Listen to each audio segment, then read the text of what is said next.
여러분, 성경은 제일 오래된 성경이 지금으로부터 약 3,500년 전 BC 1500년경 정도에 쓰여진 책이에요. 가장 최근에 쓰여진 책이 뭐냐면 요한계시록 같은 AD 100년경에 쓰여진 책이에요. 만약에 하나님이 살아계신 게 아니라면 이게 과연 가능할까요? 예를 들어 제가 여기 있는 사람들한테 A4 용지를 다 여러분한테 다 나눠준다고 생각해요. 다 나눠줬어. 그리고 집에 돌려보내. 자, 내가 여기서 자, 여러분 이 주제로 쓰십시오 라고 얘기를 안 해. 얘기를 안 하고 따로 집에 갔어. 이제 여러분이 한 사람 한 사람씩 하루하루씩 차이를 두고 썼다고 해봅시다. 우리 여기 뭐 한 60, 70명, 80명 정도 사람이 있는데 80일에 거쳐서 한 장 한 장씩 썼다고 해봅시다. 그런데 만약 이 80명의 사람이 쓴 글이 한 주제로 쓰여질 확률이 얼마나 될까요? 우리는 지금 동시대에 살고 있어. 동시대를 살면서 같은 문화의 아래에 살고 있으면서 그런데도 주제도 안 알려주고 하루하루의 차이로 글을 쓰게 시작. 근데 우리가 쓴 글이 한 주제로 쓰여질 확률이 얼마나 될까요? 그런데 성경은 2000년 정도의 기간 동안 40명의 사람들이 각자 다른 영역에서 살던 사람, 각자 다른 문화권 안에서 살던 사람이 쓴 책이 같은 주제를 얘기하고 있어요. 과연 하나님이 살아계신 게 아니고 이게 성령의 영감으로 쓴 게 아니면 이게 가능할까? 그 당시에는 핸드폰도 없어. 성경은 한 주제로 쓰였거든요. 이 66권이 통일성을 이루고 있어요. 각기 다른 시대에 살던 사람들이, 다른 문화권에 살던 사람들이, 그들이 어떤 자기의 체험을 쓰거나 어떤 소위 자기가 주장하듯 누구 신의 계시를 받아서 썼는데 그 글이 다 통일성을 이루고 있어요. 이게 과연 확률이 어느 정도 될까요? 과연 이게 하나님이 살아계시지 않는데 가능한 일일까요? 여러분, 이 성경은 살아계신 하나님이 각 시대를 살아가는 한 사람 한 사람을 통해서 그 40명의 사람들을 통해 한 메시지를 주고 있어요. 예수가 우리의 구원자시다. 과연 이게 가능할까요? 하나님이 살아계시지 않는데 그들은 어떻게 이 메시지를 적었지? 만약에 여러분이 이걸 반박할 수 있으면, 하나님이 살아계시지 않는데 이게 66권이라는 성경이 통일성을 가지고 기록될 수 있는 충분한 이유를 말할 수 있으면 여러분 하나님 안 믿어도 돼요. 두 번째, 여러분 성경에 안팎으로 여러 가지 증거들이 있어요. 예를 들면 이런 거야. 지구. 이 당시에 고대 사람들이 어떻게 생각했어요? 지구가 어떻게 생겼다고? 평평하다고 생각했어요. 배 타고 쭉 가면 저기 절벽이 있을 거라 생각했어요. 이게 언제까지 있었어요? 최근까지 어떻게 보면 400년, 500년 전까지 사람들은 이렇게 생각했어요. 그렇죠.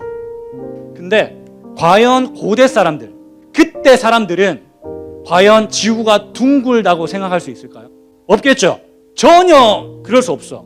근데 성경에 지구가 둥글다고 기록되어 있어요. 이사야 40장 22절, 그는 둥근 땅 위에 앉으시나니. 둥그란 지구라는 표현을 고대 사람들이 어떻게 할 수 있었지? 합리적으로 생각해보자. 과연 하나님이 살아계시지 않는데 그 당시 지금으로부터 2000년 전에 2500년 전에 살았던 사람이 어떻게 지구가 둥글다고 생각할 수 있었지? 하나님이 살아계시지 않는다면. 여러분, 이 그림을 보시면, 자, 이게 누가 지은 다큐멘터리냐면 최근에 만든 다큐멘터리예요. 우리 오늘날 살아있는 사람들 중에 해저에 대해서 가장 관심이 많고 가장 깊게 들어가면 본 사람이 그 아바타 감독 제임스 카메론. 그 사람이 지금 우리 역사상 우리 살아있는 사람들 중에 가장 깊게 들어가 본 거지. 뭐 돈이 많이 있으니까 뭐 한번 해봤겠죠. 근데 최근에 그 사람이 발견한 거야. 이 프로그램을 통해서. 이게 뭐냐면 해저에서 나오는 샘이에요.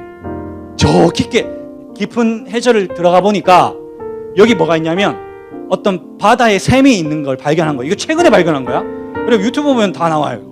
근데 성경에 어떤 말이 있어요? 욥기 38장 16절에 네가 바다의 샘에 들어가 봤느냐. 바다의 샘이라는 표현을 하고 있어요. 당시에 바다 100m도 들어가 보지 않은 고대의 사람들이 바다의 샘이라는 표현을 어떻게 할 수 있었지? 여러분, 고대에 사는 사람들이 과연 이 표현을 어떻게 할 수 있겠어요? 만약에 하나님이 살아계신 게 아니라면. 여러분 잘 아는 해, 달, 별. 고대 사람들은 어떻게 생각했냐면 뭐 일식 이렇게 일어나면 무슨 어떤 신이 다른 신을 잡아먹는다 뭐 이렇게 생각했죠. 해 신이 달 신을 잡아먹고 뭐 그래서 숭배하고. 여러분, 근데 성경에 어떤 표현이 나와요? 신명기 4장 19절에 배정되었다라는 표현이 나와요. 여러분, 해, 달, 별이 하나님께서 배정하신 이 원어를 보면 규칙과 법칙 안에서 위치를 두다 이런 표현을 나와요. 여러분, 이거는 최근에 우리가 안 사실이잖아. 맞죠? 지구, 해, 다른 별들이 정확한 위치를 가지고 돌고 있다. 만약에 지구가 해 조금만 사랑해가지고 조금만 가까이 간다고 해봐. 조금만 가까이 간다면 우리 다 죽어요. 아니면 너희들 싫어 이래가지고 조금만 멀리 가면 우리 다 얼어 죽어. 정확한 위치 가운데서 돌고 있다는 건 우리는 알아. 지금 우리가 지금 현대과학을 하고 있으니까. 근데 과연 고대 사람들이 해, 달, 별을 정확한 위치에서 하나님이 배정하셨다는 사실을 어떻게 알 수 있을지 합리적으로 생각해 보자는 거야. 지금 과연 하나님이 살아계시지 않는다면, 하나님이 이 책을 사람을 통해 쓰게 하시지 않았다면 과연 그 고대 사람들이 이 표현을 어떻게 할 수 있었을까?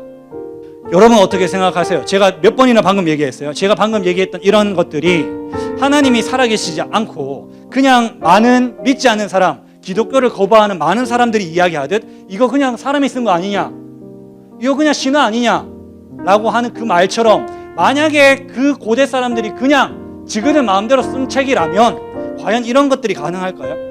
한 주제로 쓸 수 있고 많은 모든 사람들이 생각하는 지구에 관한, 하늘에 관한 여러 가지 생각들이 있는데 어떤 사람들이 이게 맞다 해가지고 그렇게 쓰는 건가? 썼던 건가? 여러분 아시잖아요. 그 사람이 지동설 주장할 때 어땠어요? 그거 주장하는 사람 다 화형당해 죽었잖아요. 갈릴레오 그 사람들 화형당해 죽지 않았나? 그런 분위기에서 그냥 혼자 깨달음을 얻어가지고 막 그렇게 쓴 건가? 어떻게 생각하세요? 하나님이 살아계시지 않고서는 불가능한 일이에요. 결코. 여러분, 저는 지금 여러분한테 오늘 드리려고 하는 말씀이 뭐냐면, 이 성경은 참입니다. 하나님 살아계시고요, 믿을 만한 책이고 믿어야 할 책입니다. 이거는 여러분 신화도 아니고 그냥 지어낸 이야기도 아니고, 과연 그런 책인가요? 아니에요. 결코 그런 책 아니에요.